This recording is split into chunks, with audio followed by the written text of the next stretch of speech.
تو حضور پاک صلی اللہ علیہ وسلم پر قرآن اتارا گیا اور مقصد بتایا جا رہا ہے کہ آپ ان کو کتاب سکھلائیں، حالانکہ صحابہ عربی ہیں، عربی زبان جانتے ہیں۔ اب آپ دیکھیں کہ مقصد کیا ہے۔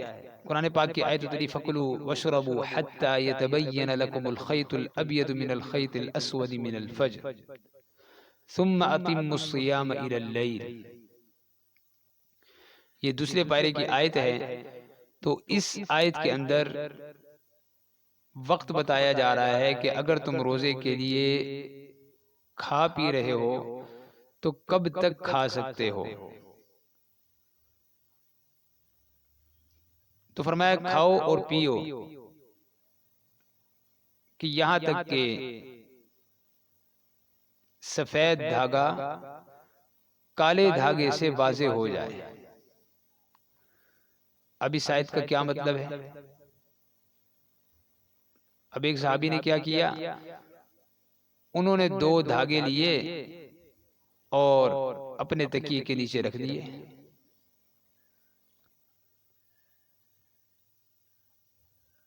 اور صبح آپ صلی اللہ علیہ وسلم سے بتایا کہ میں نے رات یہ کیا۔ آپ نے فرمایا بھی تمہارا دھاگا تو بہت لمبا ہو گیا ہوگا۔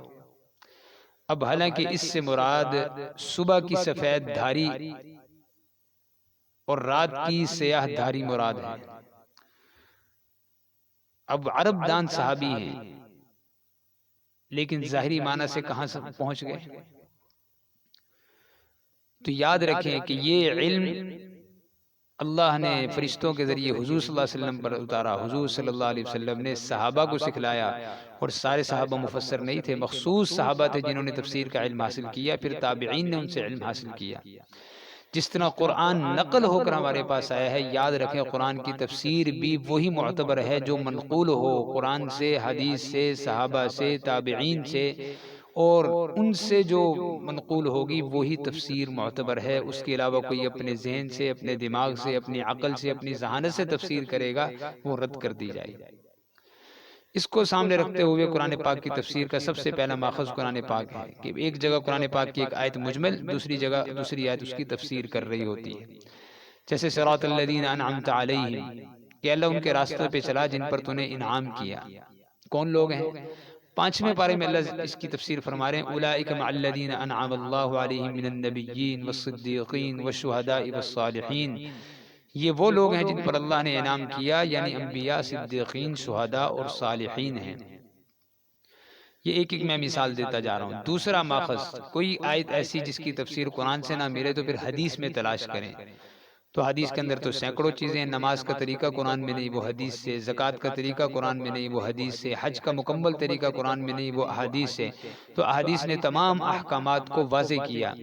اور تیسرے نمبر پر صحابہ کے اقوال، کہ ایسی آیت کی جس کی تفسیر نہ قرآن سے، تشریح قرآن سے معلوم ہو رہی ہے، نہ احادیث سے معلوم ہو رہی، تو صحابہ وہ لوگ تھے جنہوں نے براہ راست حضور صلی اللہ علیہ وسلم سے قرآن کی تعلیم حاصل کی، اور انہیں ہر جگہ کا، ہر وقت کا علم تھا کہ کون سی آیت کس موقع پر کس اعتبار سے اتری تھی۔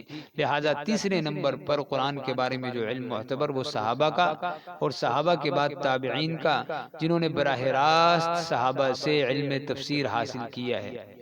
بس یہ 2 طبقے ہیں۔ اس کے بعد 5واں نمبر عربوں کی لغت عرب۔ عربی زبان کی لغت کو جاننا ضروری ہے۔ ایک ایک لفظ، الضرب کا معنی مارنا ہے، اور اگر عرب لغت کے اندر اگر آپ اس کی تحقیق میں جائیں تو اسی لفظ ضربہ کے 35 تک معانی لکھے ہوئے ہیں، کہ یہ 35 تک معانی میں استعمال ہوتا ہے۔ تو اب کیا معلوم کہ یہاں قرآن پاک میں یہ لفظ ضربہ کس معنی میں استعمال ہو رہا ہے؟ جس کو لغت عرب پر مہارت نہیں ہے وہ اس کو نہیں پہچان سکے گا۔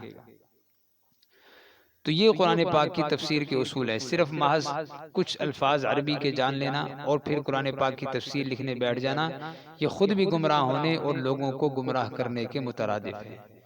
جیسے اللہ نے انبیاء کو چنا ہے، ایسے ہی اللہ نے قرآن اور قرآن علوم کے لیے اللہ نے علماء کی جماعت کو چنا ہے، کہ جن کا کام ہی ساری زندگی قرآن اور احادیث کے لیے اپنی زندگی وقف کر دینا ہے۔